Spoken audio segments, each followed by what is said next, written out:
Baik, teman-teman mahasiswa, kita ketemu lagi di pertemuan yang ketiga.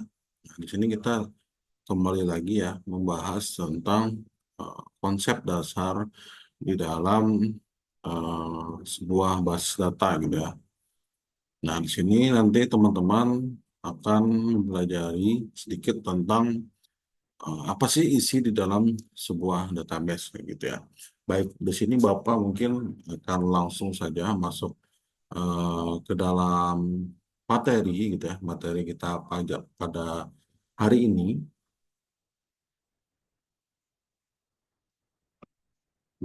Baik, di sini eh, di dalam ini ya, di dalam sebuah basis data ternyata gitu ya, ternyata di dalam database itu dia hanya terdiri dari tabel-tabel ataupun file gitu ya.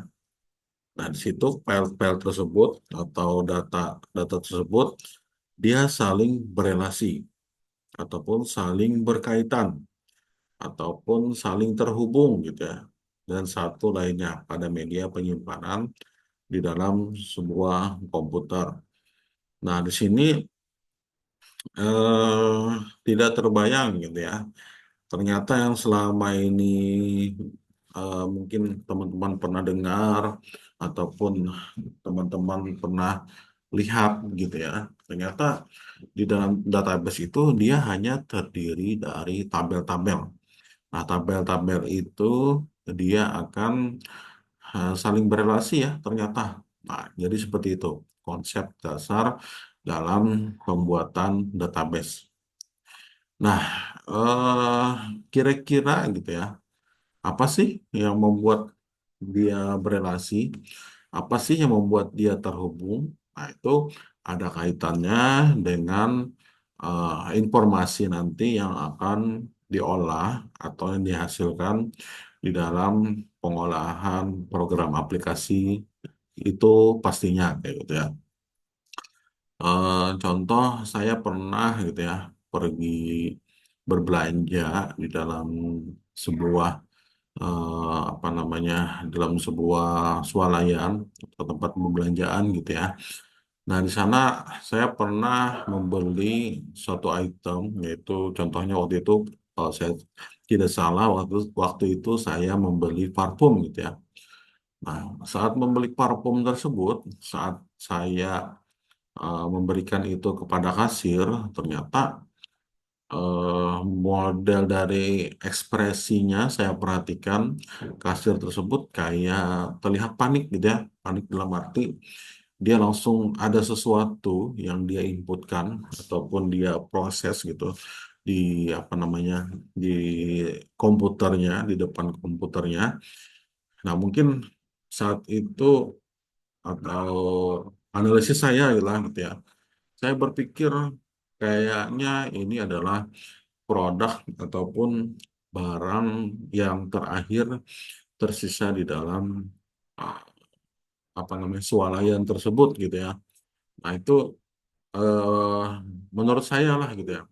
Karena dia cukup lambat, cukup lama gitu ya. Ada sesuatu yang dia ketikkan di dalam komputernya itu. Karena yang saya beli waktu itu hanya parfum saja.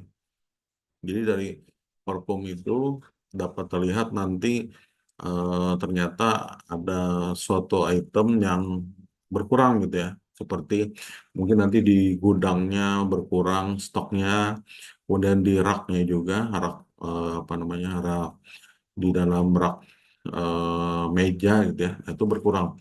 Jadi artinya itu merupakan produk terakhir yang ada di dalam eh, swalayan tersebut. Nah, artinya kaitannya apa dengan materi hari ini? Kaitannya yaitu artinya eh, di dalam komputer yang di depan kasir tersebut berarti ada sebuah program aplikasi gitu ya. Nah, program aplikasi tersebut eh, dia saling berelasi, yaitu di dalam database-nya gitu ya. Itu menurut analisis saya gitu. Mungkin saat ditembak barcode, nah itu langsung berkurang ya. stok di gudang ternyata habis, stok di rak itu habis, dan itu merupakan produk terakhir. Nah, artinya eh, tabel-tabel ini akan saling terhubung ya.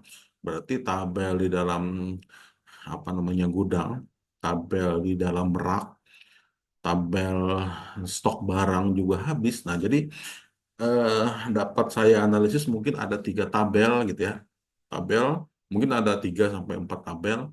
Tambahan satu mungkin tabel daftar barang habis gitu ya, barang yang sudah perlu dipesan lagi.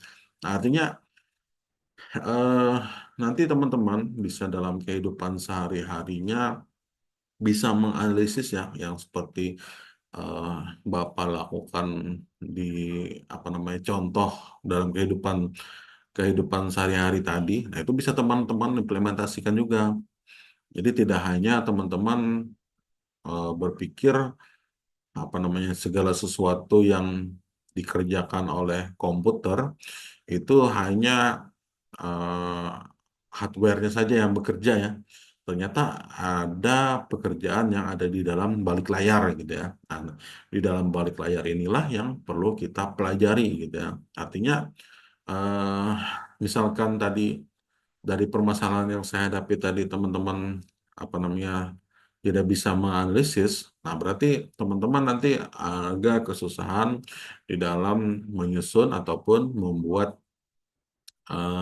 database ya yang ada di dalam database yang ada di dalam program aplikasi yang nantinya teman-teman implementasikan. Nah, jadi harapannya teman-teman kemanapun pergi, kemanapun kalian berinteraksi, coba nanti teman-teman selalu belajar menganalisis, belajar eh, memahami gitu ya, memahami fenomena-fenomena yang mungkin bisa terjadi di dalam apa namanya kehidupan sehari-hari teman-teman. Jadi perlu teman-teman pelajari lagi gitu ya.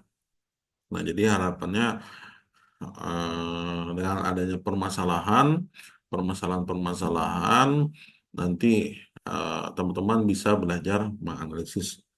Jadi dalam pemahaman mata kuliah ini memang harus punya logika yang baik ya dalam pembuatan eh, atau perancangan sebuah database. Seperti yang Bapak bilang, mungkin nanti akan kita apa namanya jalankan ataupun laksanakan nanti setelah UTS nanti kita coba merancang apa namanya database gitu ya. Nanti secara realnya seperti apa gitu ya.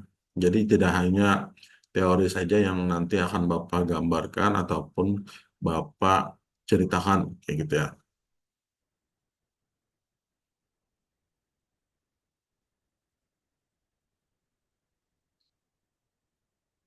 Nah, di sini isinya apa gitu ya. Nah, sifat. Nah, kalau berbicara sifat eh, basis data, berarti hal-hal yang melekat ya, melekat yang ada di dalam basis data itu sendiri ya. Nah, berarti dia harus bisa merepresentasikan sejumlah aspek dalam mini word. Jadi di dalam sebuah basis data itu ternyata hanya terdiri dari mini word ataupun kata-kata gitu ya. Kata-kata itu diolah di dalam sebuah program aplikasi sehingga membentuk sebuah kalimat. Kalimat itu nanti digunakan untuk apa namanya sebagai penunjang keputusan di dalam program aplikasi. Nah, kembali lagi, dia merupakan kumpulan data yang saling berhubungan dan mengandung makna tertentu. Artinya eh, kumpulan data berarti tidak hanya satu data ya. Nah, data-data itu nanti saling berhubungan, saling berkaitan, sehingga dia menghasilkan sebuah makna ataupun sebuah analisis tertentu, kayak gitu. Seperti contoh yang tadi Bapak sampaikan ya, ada ternyata ada relasi tabel nih saat barang parfum yang Bapak beli itu ternyata menurut analisis saya, nah dia eh, berelasi dengan 4 tabel ya. Jadi apa namanya, saat barang itu berkurang, maka tentunya berkurang juga ya di dalam gudang maupun di rak maupun di dalam tabel list barang yang perlu dibeli lagi kayak gitu. Nah, ditujukan untuk memenuhi kebutuhan yang spesifik. Artinya eh, tidak boleh data itu dia apa namanya, misalnya kita mencari data tadi ya, saya misalnya di Siakat, nah saya mencari data atas nama Budi, mungkin di dalam UMPR ini atau Universitas Muhammadiyah Palangkaraya ini mungkin ada puluhan, mungkin ratusan ya atas nama Budi gitu ya, karena mahasiswa kita kurang lebih sekitar 10 ribuan ya, 10 ribuan mahasiswa, mungkin ada berapa ratus nama Budi. Tapi bagaimana dalam perancangan sebuah base data itu kita buat sehingga dia menunjuk data yang lebih spesifik. Saya ingin mencari nama Budi yang ada di program studi ilmu komputer. Artinya tidak boleh muncul nama Budi dalam prodi, misalnya AHS, program studi teknik sipil, program studi administrasi negara, kayak gitu ya.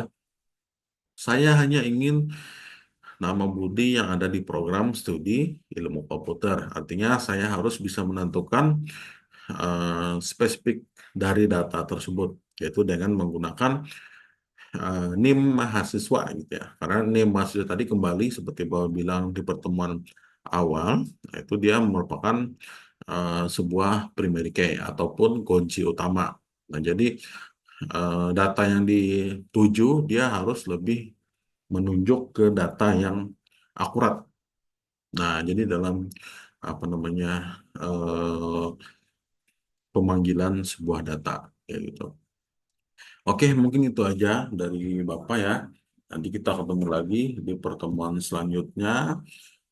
Bapak akhiri, wassalamualaikum warahmatullahi wabarakatuh.